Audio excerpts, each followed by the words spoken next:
When you think about the games that stuck with you the most when you were young, role-playing games would definitely be at the top. Partly because there were so many of them back then. It seems like almost every known developer released one after another. Even though my gaming journey began on PlayStation 1 console and its offerings, I always dreamt of a vast worlds you could explore, roam freely, do wherever you wanted. I dreamed of entering every house, chatting with every stranger I met. And I wonder how long it will take for such a game finally to come out. To be honest, of course, such a game already existed, but it wasn't in my knowledge. Elder Scroll Arena, which came out in 1994, boasted one of the largest virtual worlds ever created, spanning up to 9 million kilometers. But despite that, it was quite empty. You could wander wherever you wanted, do almost anything, but the world didn't evoke any emotions. It was empty and dull. It took few more years until its sequel, Daggerfall, was released, which slightly improved the world, but not much. One day, a friend suggested trying out the game. I had heard little about it. I only knew of its existence from a magazine. Back then, when I saw the game, I did not think anything much of it. It was just another game. That game was Gothic. It released back in 2001, but I probably only got to play it around 2004. So it was like 20 years ago. I really wanted to find out if I really remember as the ideal RPG game. So I went to GOG.com and downloaded the first, second and third version of the game and embarked on a journey of nostalgia. Of course I remember the graphics being better, but I think they actually quite look good for its age. It just seems different when I played it. It was so many years ago, but back then all the games were the same. But let's talk about the graphics a little later. But the world was something incredible. Piranha Bytes managed to create such an immersive and mysterious world in 2001. From the very first minutes you are thrust into adventure exploring abandoned ruins. You find left behind items, you find your first weapon, and Gothica doesn't let you feel like a god descended from the heavens who can immediately overcome any obstacles. No, you're nobody. You're just a regular person who doesn't even know how to wield a sword properly. Your first opponent might be a mere rat that could almost kill you, and that's the main theme of Gothic. The whole world is set against you, and you have to come to terms with that. Because anyone, anytime could attack you and kill you.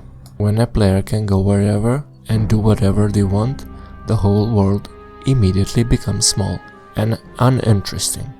In here, from the very few seconds, you start to be cautious and avoid danger like enemies roaming around. You will always think twice before attacking two or more enemies. When you enter your first camp, you see life there.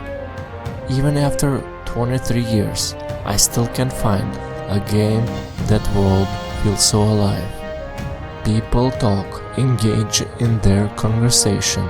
Some work their jobs, someone is cooking soup, someone is fixing their hut, and every NPC has their task they perform during the day. And when the night falls, they go home and continue doing something until they go to sleep. The developers of Skyrim boasted of their artificial intelligence, but Skyrim AI is a joke compared to the predecessor of Gothic from 10 years earlier. What really helps immerse you into the game is its artificial intelligence. When NPC characters do nonsense things around you, your immersion fades away. That's not the case here. You forget you're playing a game. All the rules that would apply in real life work here too. For example, If you break into someone's house, they immediately confront you and try to kick you out. Make yourself scarce. Otherwise, in Skyrim, they don't even care that you are inside their house. In Gothica, if you don't leave their house, they will attack you, and you can be sure that you will lose the fight, at least when you are low level. Of course, stealing anything from them is a no-no. They will start a fight immediately. And if you're in the way of someone stronger than you, they will surely mention that to get lost. Let me pass. If you don't, they're gonna fight you. Something's very interesting I only saw in this game. When they attack you, they don't kill you. They just knock you out unconscious, loot you, and then take your weapon. And they always comment whatever they are finding on you, like a rusty sword or a good weapon. And of course, you can do the same to them.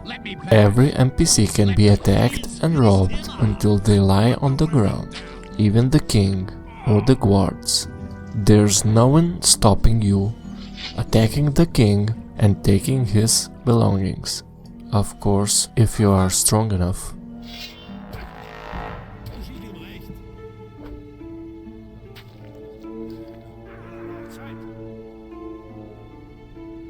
If you kill someone by repeatedly attacking them while they're down, the people around you won't like it and start attacking you. You can't even run around with your weapon drawn, because they see it as a threat and they draw their own weapon to defend themselves.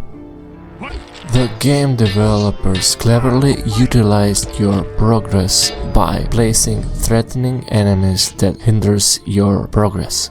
And something really amazing happens when you finally get strong enough to defeat all the enemies that you couldn't before. That constant feeling of fear is a great dopamine inducer when you finally defeat the enemy you couldn't before.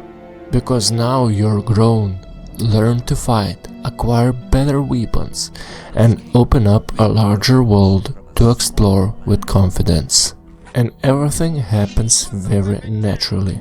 The quests themselves aren't standards. It's not about killing certain amount of creatures and collecting 20 pelts. No, you don't have that in here. You have to learn to hunt, learn to extract claws and tusks, and learn how to skin animals. And it's not mandatory. You can skip all of that. The game offers you one option to earn money, so you can survive, as when you level up, you get 10 points. But those points are worthless if you don't know where to put them. You have to find people willing to teach you something. Some teach you willingly while others ask you for payment, because just like in real life, you cannot suddenly learn something if no one teach you to do that. All of those elements really help you immerse yourself into the Gothic world. The main quest is pretty simple. You have to deliver a letter to the mages. The mages sit in the castle. To reach them, you have to enter it.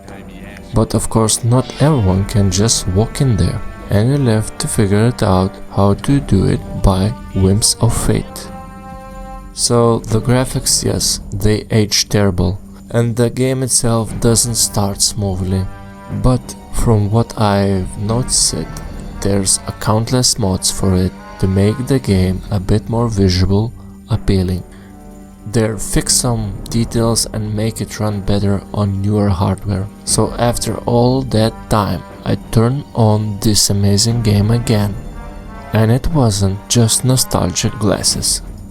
It truly is in some aspects a better game than many of the AAA titles released nowadays. And I remember when I was 14 back in 2004 playing this game and wondering how the world of gaming would look in the future if the games are already this good.